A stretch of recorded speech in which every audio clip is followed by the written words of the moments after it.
Welcome to Kendall Speaks.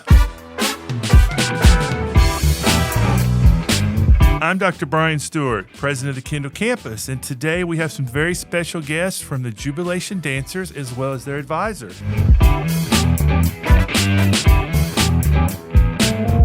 First, I want to introduce Professor Michelle Grant Murray. Welcome.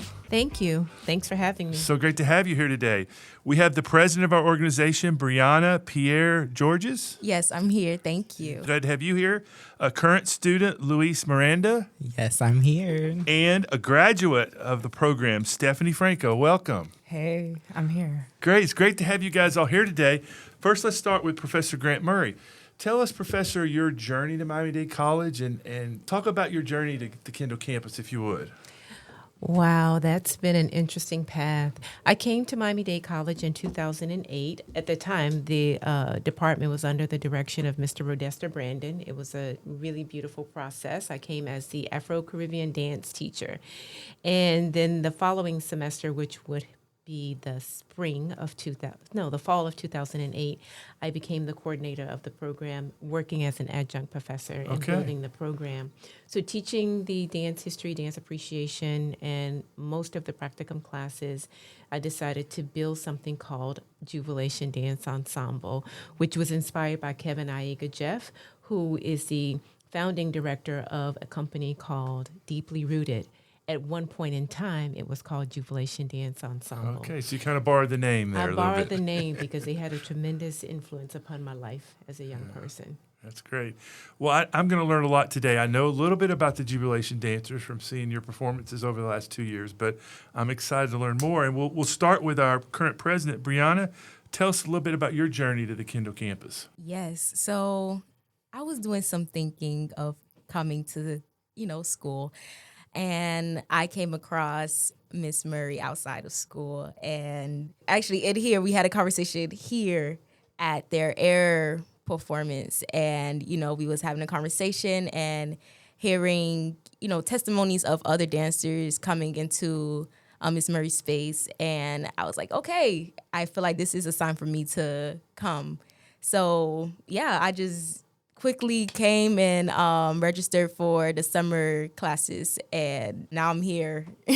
Those signs are important, and she's a pretty good recruiter too, isn't she? Yes. Yeah, she's a rock star when it comes to recruiting. We may get into that a little bit. Louis, what about your journey to the Kendall campus? So my journey's a little more different. After high school, I was a little stuck on what I wanted to do still. I auditioned here. Well, I applied here for the accounting program. I liked it at first. It was really good. I loved it. And then I also still wanted to pursue dance. But I was still unsure on how to do that. So I had told my teacher, Mr. Williams at the time, if he could give me suggestions of any teachers on campus or if he knows anyone. And he told me about Miss Murray. And from there, she told me to just come to the studio the next day, and from there... It's history. That's great. Well, Stephanie, you have a little different background being not only a graduate. You can tell us what you're doing now, but talk about your path to our program, if you would. Okay, back in 2015, my mom kind of pointed me into the direction of staying close to home and saw Miss Murray's information online, and she was like, you got to learn from this woman. And I'm like, okay. And so I just came and I was called to the space, and the journey was spectacular. But I did leave. I went to go pursue a career in California. I was called back into the space, and now I'm doing the work differently, as the work never ends. But I'm called back into the space, and I think there's something to say to being called back home and being called back into this field with lessons that last a lifetime. So that's where I'm at. I'm still doing the work. I'm still in the space differently now. That's good. 10 years later. 10 years later. Well, we all kind of are at different places, and so that makes this a great conversation. Let's move on now and talk about, and we'll start with you, Stephanie, if you don't mind. What inspired you besides your mom to be a part of the Jubilation Dancers? First of all, we want to give a shout out to Mom for providing Professor Murray's information, but what inspired you to become a part of it once you found out about it? Well, I knew I wanted to dance my whole life. That was the thing for me. But how to go to that next level, I didn't really know the roadmap for that. Right. So with my mom pointing me in the direction, I just I listened to what my mom said, and I knew that I had to be in a space where I was going to be practicing this thing fully, waking up, dancing, practicing the craft, and then doing it all over again. And I needed to be immersed in that lifestyle. So, what was the question again? What inspired you to be a part of the Jubilation Dancers? It's not a direct path. It's a Yeah. windy path to get here, is what you're saying. So that's awesome. No, you did. You answered the question. That's good. Unless you want to add anything else. I mean, right when you enter that space, you want to stay in that space. And if you leave the space, you're called back into the space. Right. Well, that's There's a great, something in there that pulls the right people together. That's a great story. Lewis, talk about what inspired you to become a part of the Jubilation Dancers.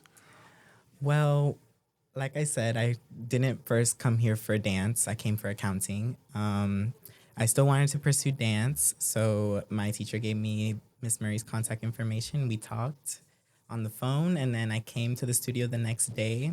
I saw they were rehearsing for a piece that they were going to use later on, and the choreographer told me, come learn this right now. And so I jumped in the class, and then one of the members, Eric, he had said, "Oh, you're part of the Jubilation Dance Ensemble." I'm like, "What's that?" So that's my story. And there you were. You were part of it. Brianna, what about you? What inspired you? Yeah, so while having the conversation with Miss Murray at the AIR conference, hearing, it was a alumni of Jubilation Genesis. She was talking about, her path and being with Miss Murray. And, before I even had that conversation with Miss Murray, I was thinking in my head, like, should I take dance, like, start training seriously again? Because that was just on my mind between dancing and cooking. And yeah, I was just like, okay, yeah, let's do it. Because if I'm hearing all these great things about, being a part of JDE, then, and this is like in alignment of where I want to go, then yeah, I'm going to go. And I'm going to go for it, yeah. It was a time where I did try to run away. But it got you back, pulled you Yeah, in. pulled me right back in, okay? Well, that's great. Professor Murray, let's talk a little bit about the history and the mission of the Jubilation Dance. You talked about how you got the name, but kind of tell our audience where it started and where we are today and some of the milestones along the way, if you would. So Jubilation Dance Ensemble began in 2009, officially, 2009, and our first performances were in 6120 in the theater. Okay. They had no Marley floor, no curtains, had never done a completed dance performance on this campus before. All the other performances were actually in G303.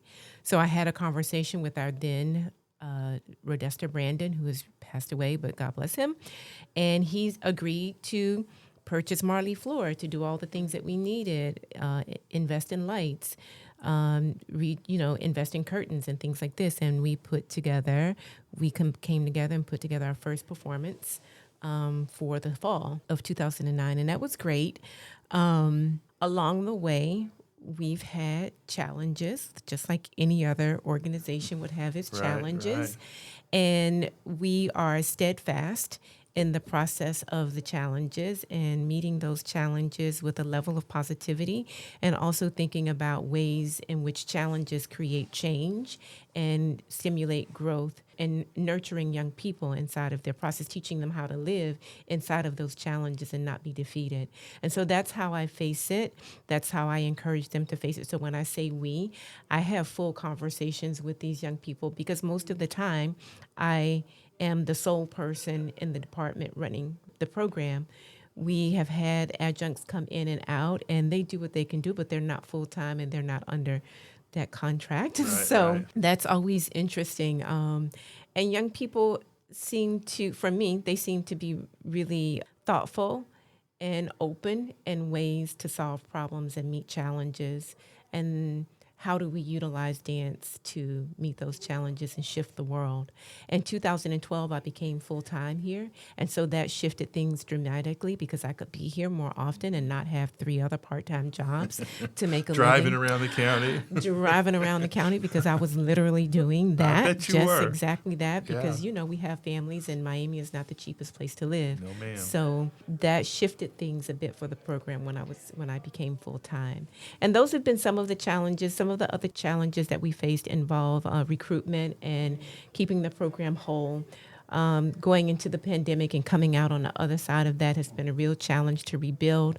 But I'm very thankful that this semester we have been full. The Art of Dance this year was a sellout. Both nights we sold the show out, which was fantastic. That means that there were 300 people in the audience every night. So I'm very excited about that. The young people, I call them the young people, the participants and students, are wholesome and interested in diverse forms of dance and how you can use dance to edify other things in the world, not simply twirling on the stage, but what else is it outside of that? And really looking at the academic and scholarly process of this work. Sometimes people think that we are trying to be on a Beyonce video and that's the all and be all. And that's not the all and be all. And there's a lot of people able to dance in Miami, I've found. There's a lot of people that can.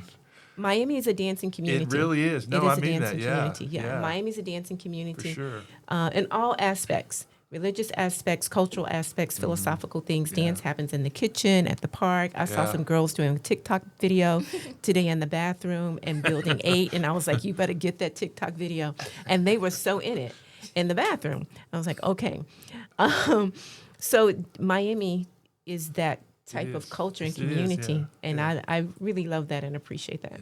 I have to ask you this question. If you could guess, how many alumni do you think you have in your program? Do you have any idea? Oh. Just ballpark. Because I bet The it's alumni that are still inside of the craft, No, or just students that we've had that have been in your program that have, grown through the Jubilation dancers, and they may not necessarily be doing it. Maybe 300, See, 400. That's impressive. That's what I thought. So, well, that's great.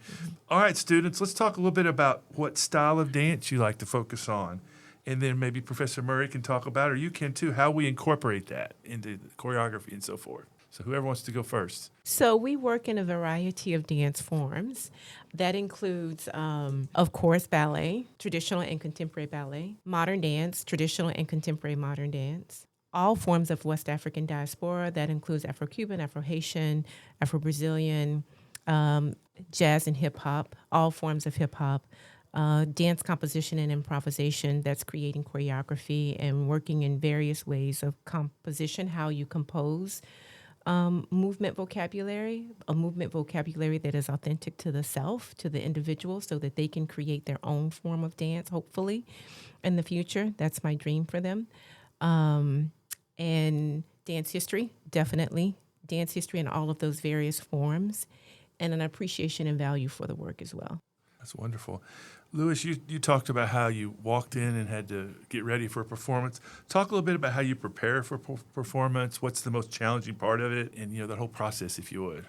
Well, for me, when it comes to preparing for a performance, there's a lot of rehearsing that goes into that. I like to give myself a little mental break and just really give myself grace because it is a lot that we do. And could you repeat the other parts of the question? Just what goes into the process of a performance? How do you get ready for it? The choreography. I'm a basketball player and a math guy. I couldn't. You don't want to see me. I can two-step. I can Texas two-step, but I can't dance anything like you guys. What goes into the wonderful performances you guys do? A lot of rehearsing, a lot of hours dedicating to the craft, a lot of self-care at home as well because we do a lot in here, so it's very strenuous on the body, so we have to really take care of ourselves at home. Right. Eat well. And you guys are all in Sleep. really good shape. That's one of the things your students are. We're in great shape. Yeah. The physicality of the body is a thing. It would be nice if the athletic department would allow us to use a few of their equipment and facilities because the body is physical. It's physical like a basketball player, a football player. The level of agility and speed and stamina and rigor that we're working inside of. I can't tell you the number of times I've sent someone downstairs to beg Chick-fil-A for a bag of ice. And because something's happening in the studio and we need to take care of the body. Right. That has been a challenge, but we have conversations around self-care. Right, I'm right. thankful that I have a little bit of knowledge inside of there, but seeing the dancer as an athlete and because of the physicality and the rigor that's happening within the body at the same time, there are often times when you're working inside of multiple vernaculars and languages. And so your body, your mind is doing cross-lateral information. Your brain is literally doing cross-lateral information at the same time that you are performing, learning, and teaching. And it creates something on the nervous system that most people don't understand. So 2 things about what you just said. Number one, we just created a new athletic workout facility. Have you seen it? I have not seen it, but Well, let's you and I really go walk interested. down there together, because I think we could definitely arrange an opportunity for your students to use that, if it would be helpful. The second thing is we're getting ready to expand our athletic training area. We're going to knock out some walls, add some more ice machines, so maybe there's also a way for us to partner on that. So, Yes. not that this podcast always solves answers, but I think that's one you and I can talk about offline Okay. and see how we can work together on that. That would be marvelous. I really Well, I'm glad appreciate you it. mentioned that, Louis. See, and that's the way to go. All works out. Brianna, talk to me now. You talk about how you get ready for a performance and all the things that go into it. Yes. I will start off with diet. I definitely Thanksgiving didn't help, did it? It didn't help me. I started off with making sure I have protein, lots of protein, and keep myself very hydrated because we're sweating a lot. We need to hydrate ourselves. We need protein. We need even carbs for energy. So yeah, definitely all those things. Every night when I came from rehearsal, because we were there morning to night every day, Miss Murray always say, "Put your feet up," and I do that. It definitely helps with the circulation because you're on your feet, and it takes some of that blood off your feet. Good showers are always nice. And yeah, meditation, keeping your mind. Your mind ready to go. Yeah, exactly. That's good. That's good. Stephanie, let's talk a little bit about what your challenging part of a performance is, and what's maybe the most rewarding, kind of being the veteran in the group of the students. What was it like for you? I think each performance is different. So I think about being present, being in real time. And I feel as if my body is stagnant, I must move it. So I have to move my body before I even think about moving my body. I actually have to do the thing. I have to move the energy around. So just get in the vibe. I got to get myself in the vibe. I got to shake the muscles around, put some good music on, get myself ready to be in real time. I also got to eat the right food. I got to clear my mind of whatever fog I might be feeling. But that's where movement also comes in. If I start moving my body, I would naturally start to do all the things that I feel like I need to do. I think what's so great that all of you talked about is nutrition. You talked about the physicality of it, and then the mental aspect of it. And I don't think we all necessarily think about that, but that, just like you mentioned, athletics. This is very much an athletic event. Let's stay right there with you, Stephanie. And I have a question, and we'll go around the table.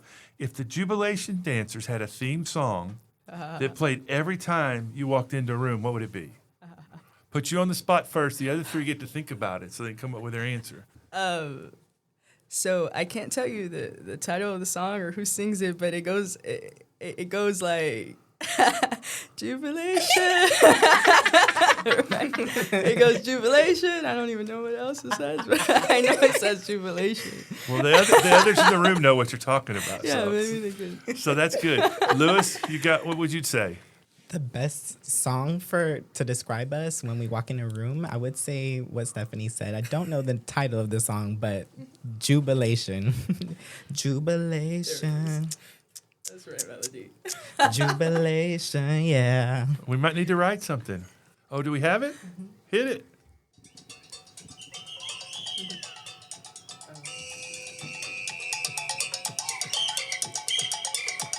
That's the one. They're moving around the table.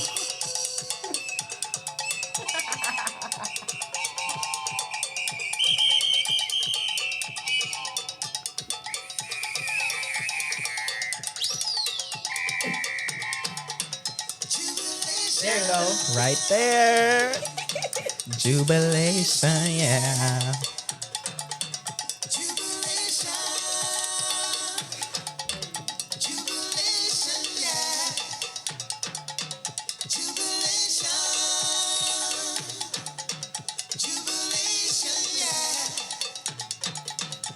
Very rhythmic.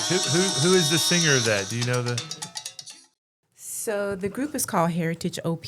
Okay. And they are a percussionist group that works with the Alvin Ailey American Dance School in New York. And they have so many CDs. I worked with them in 2002 at Jacob's Pillow, and that was the first time that I heard that song. And so they gave me the CD. And of course, you know, things have progressed since then, and now everything is on iTunes and on Amazon, la la la. Yeah. But they have this entire work that's dedicated to contemporary modern dance. And this is a contemporary modern dance track that is played inside of Lester Horton dance classes and composition classes. So this is part of it. Great job. Well, I'm going to ask Paul or Alex when they fix our podcast that we end with that music. Yes, today. yes, 'Cause that's yes, a very yes. vibrant, fair music. So Yes. in honor of you guys, let's go back to Brianna and we'll go around the table also. Okay. What part of being the Jubilation dancers has helped shape your college career? I for sure would have been, you know, just class and just go home. But it definitely forced me out of just, you know, just going out into the campus when we do our performances or, you know, just being aware of what is going on in and outside of the campus. Yeah, I'll say that definitely just being more in tune with self and being more in tune with others and what goes on around us. Yeah. That's a great answer. Lewis, how's it helped you? How's it helped shape your college experience? Well, it's helped me open up more. It's helped me really appreciate community and really appreciate everything that comes when making a community. I've just enjoyed all the opportunities and all of the things that we get to do outside of not just here at the college has been just amazing. So That's great. You guys get to do so many things. I see you at so many events, and we may talk about that, Professor Murray, in a minute. But I think to your point, you know, because you guys are so visible out there, it's really great what you participate in. Stephanie, talk a little bit about when your college experience, how it was shaped by the Jubilation dancers, if you would. This program helps shape you for the real world. Gives you skills, knowledge, wisdom, and love. A whole lot of love to embody and to share in vibration with everybody else. And what's love being at the center of it all, translating into community. So we really focus on community work and how to really treat one another and see one another. So it's not just dance work, but it's like how to be a human and lifelong work. And that work is never over. And it's the priority that we foster in the space. And without that, I don't think I would survive. And that's why 10 years later, I keep coming back because that's really what is needed. And another thing I want to say is a lot of the work we do helps us understand who we are to where we are going and understanding our cultures and our backbones and our roots and our foundations, because without that, we would float into oblivion and we might lose ourselves. So this work helps us ground in that center of love and purpose. Mm-hmm. So it's more than just dance steps. Well, that's amazing. Yeah. Professor Murray, you should feel proud because I think what that says to me is that this is in their DNA and that it's going to be in their DNA when they're as old as you and I are, or older. And so I think you should feel proud of that. I'm very proud. Yeah. I want to reshape their DNA. You did. Put a little science in this I conversation. want to put some science in the conversation. I was actually a chemistry major before I was a dance major. Is that right? Yes. Wow. And I always tell them the dance is math. There you go. It is. Music, It is. math, it is. It is. Talk a little bit about what the semester in general looks like and how you motivate your students. And you mentioned the community that goes on. Just kind of give our audience a little bit of kind of an advertisement for the program for Jubilation dancers going forward? So a semester looks like coming in at the beginning of the semester, which is interesting at Miami-Dade because our culture likes to wait to the last minute to do everything.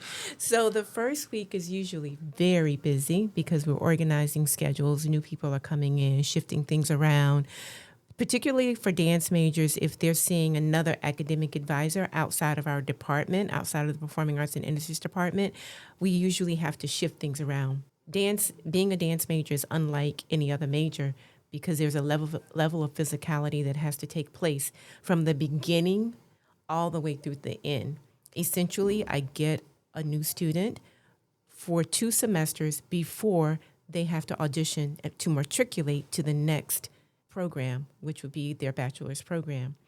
So they start the audition process in their 3rd semester rather than graduating and just transferring. It works a little bit different as a dance major.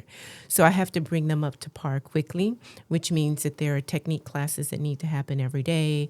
There's scholarly and academic information that they need about the philosophy and the history of the work that we're doing. Because if you're at a 4-year university, let's say you're at a Florida State, they're already ingrained inside of that quickly. So we have to do that as well. So a semester usually looks like 2 or 3 practicum dance classes and then a repertory, which is a performance class. We have one major performance every single semester. We have a dance composition class every single semester, either composition 1 or composition 2. So we're constantly building, in addition to working with other choreographers, guest choreographers, and then we're also doing community performances on campus, other campuses, and outside of the campus, so in the community. And sometimes, occasionally, we travel. We go to the American College Dance Festival, or we go to IABD, which is the International Association of Blacks in Dance, or we go to CAD, which is at Duke University. So sometimes, depending on the budget, we have those things going on as well. And they also have their academic core classes that are happening. Right. And so, there's an expectation to maintain the GPA because you're going to transfer and you need to maintain the GPA, nothing lower than a 2.9. So all of that is going on. And then you have not just a performance, but you have all the things that surround the performance. If one of these students is taking a composition class and they need to create their music, work on their costume, work with their cast, create their rehearsal schedule. So all of those things are going on. And we spend about 15 weeks just really solidly working hard. And then on that 16th week, we're doing our final self-reflections, variations of all the various, variations and testings and things like this. And then before you know it, we're at this point and the semester's over and it's time for the next one. Well, that's a great discussion. I appreciate you going into detail like that. Let's talk about some of the funny things that have happened. What's the funniest thing that's happened to you with your students? And we'll go around the table, see if you guys have anything. Oh, gosh. But you can tell us, maybe. Funniest. Yeah, that I can tell. It's all funny to me, if you ask me, but I don't enter with a lot of expectations. I actually look for miracles every day. So I'm always excited about the things that they think are funny. In actuality, are synchronized inside of time with divine energy for me. And I'll go for this semester. The funniest thing that happened was a story with Lewis. Uh-oh. And I haven't shared this with him. Where Lewis told me, oh yes, where Lewis told me that he had an injury. And I was like, okay, so we're going to take it slow and not push your body and allow time to do what it needs to do with the body, allow your body to heal. And so 2 weeks before the show, I said to Lewis, are you going to be dancing in the performance this year? Are you going to be dancing this semester? And he said, I'm going to try. And I said, okay. So I told the other dancers that he was working with, I said, okay, all of you need to prepare in case Lewis is not dancing. And miraculously, Lewis came in and one day he said, I'm healed. And I sat back and I said, Laughed inside. I Right? laughed inside because to me that was really funny. And I don't doubt that he was injured. Right. But the way that his body connected with his mind to say, I am healed and I'm going to do this thing was like, okay. And for me, that was a funny thing. That's That was funny. I mean, it's like, okay. That's great. You know. Lewis, you want to go first? This was this is during rehearsal. I was obviously injured at the time, so I was just recording for the other people that weren't at rehearsal. And so we're going over the piece. It's towards the end.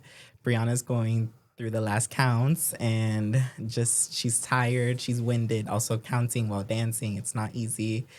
And next thing you know, she says, "Party." And that's been our favorite slogan for everything. Helps you get through things. That's great. All right, Brianna, what do you remember? Okay, this is one of my rehearsals for Art of Dance for my choreography. And I asked the cast, "Oh, can you do a forward roll?" One of them, her name is Anna.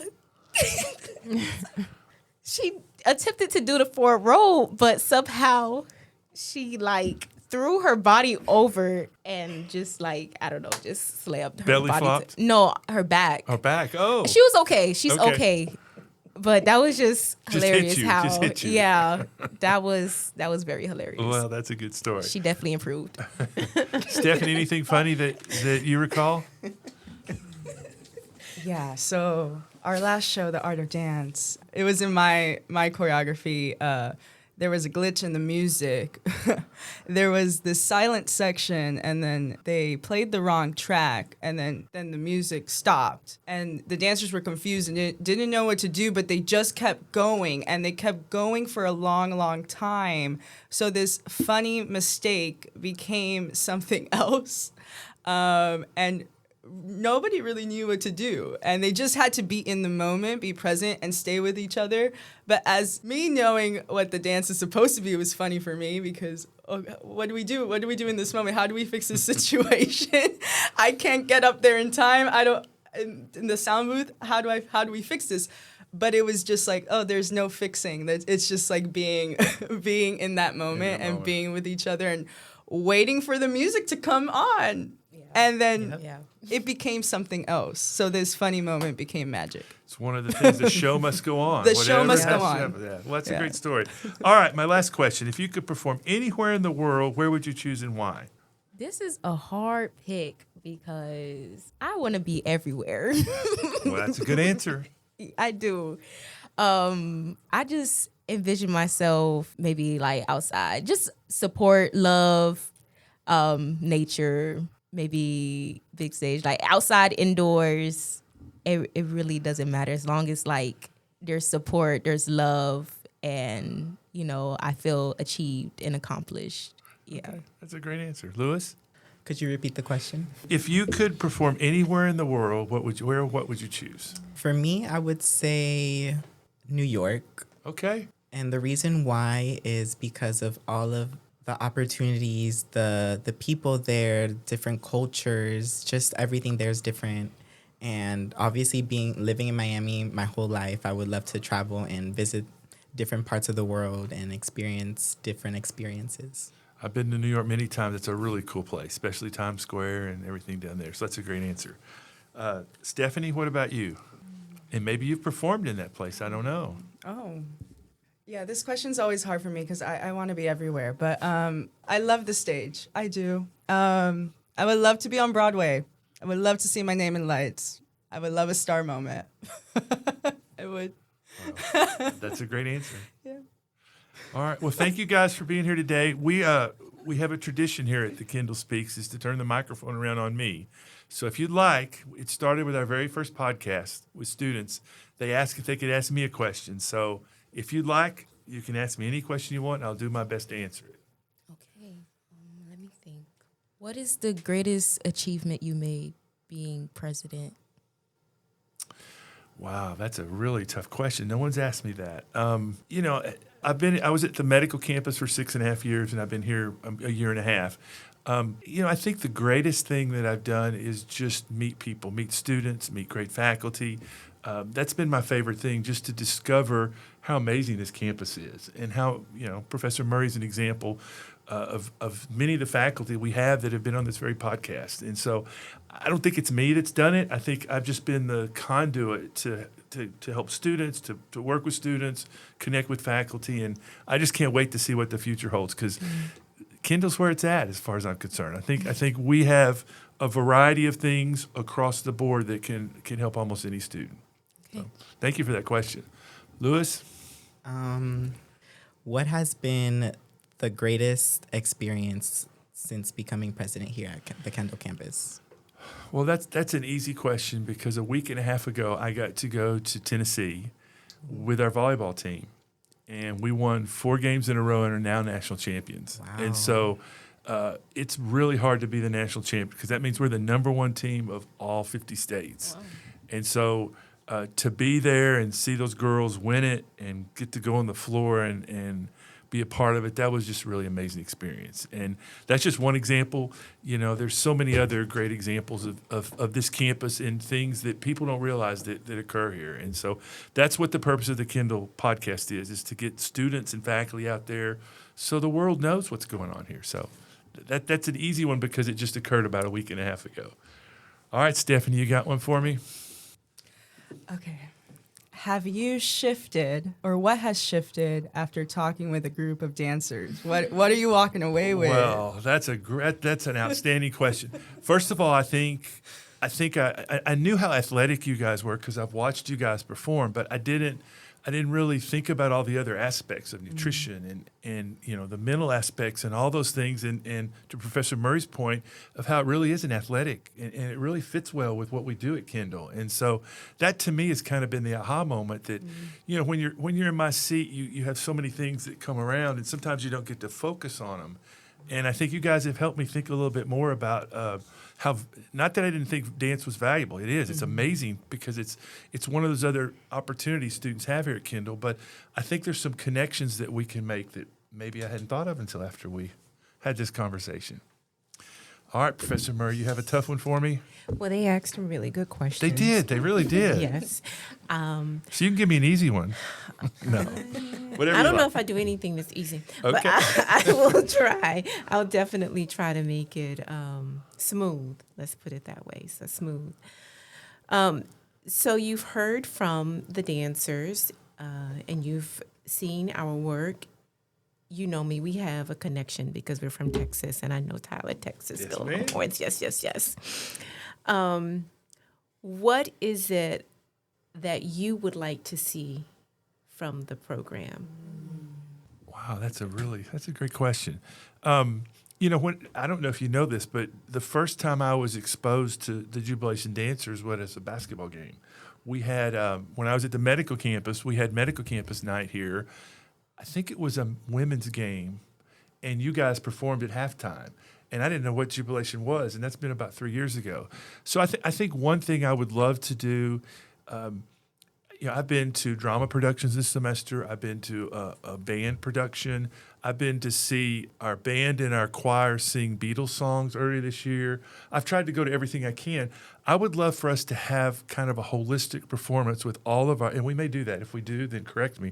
But where we have all of our fine arts performing, and we're going to have 6210 or 6120 back online in the spring. I would love to have some performance in there that would show off all of our programs. One of the things on my list is to redo that lab, by the way, and get new seats, new lights, new everything, because that's such a great room to do that in. So that would be my wish, is to kind of pull all of our fine arts together if we could. Do we do that? We haven't done it to that capacity in quite a while because 6120 it's in deficit. It is. And so we need to pull it together to update, refurbish, do some Right. things so that we can make that happen. And it takes planning and organizing. Yeah. And maybe we have alumni come back that day too, if we don't get it done in time. Maybe, for sure. Well, this has been a great conversation. Paul, cue the music here that we heard earlier. I want to thank Professor Murray for being here. President of the organization, Brianna, thank you. Lewis, you. Stephanie, thank you for coming back. It's been a great conversation. I really have learned a lot today. I'd like to thank our head writer, Christine Sines, our executive producer, Paul Klein, and Alex Bellows, our producer. Thank you all for being here, and goodbye for now. Thank you. Thank you.